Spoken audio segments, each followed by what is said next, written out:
All right, guys, here we are. Just wrapped up the Lewis Smith Lake tournament down here in Alabama, the Bassmaster Elite Series stop number 7. Not sure where I'm going to end up today yet, but I had a decent championship Sunday.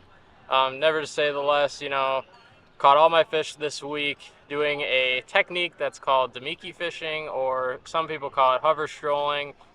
Essentially, I'm using what's called a Baby Z2 made by Strike King on a 3/8 ounce jig head, throwing at fish that are nomadically swimming around timber, around super deep water, suspended chasing bait fish. That was the key this week. One tip that I could give someone, using this technique is it's all about your accuracy. It's all about hitting the fish at the right depth, at the right speed. It's very hard to hit one, 25 feet down when he's moving, sometimes 1.5 miles an hour. It's crazy as it sounds. These spotted bass swim really fast, so accuracy is key.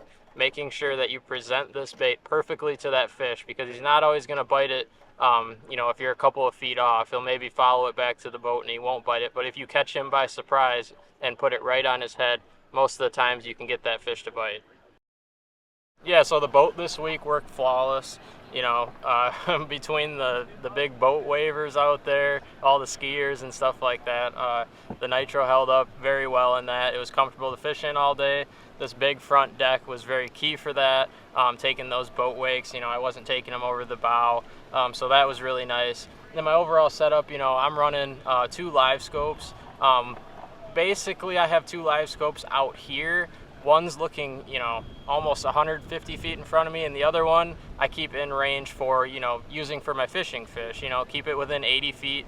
So once that fish gets closer to the boat, that's when I utilize that LiveScope to essentially catch that fish. So the boat and the equipment worked flawless this week. We'll see where we end up at the end of this tournament.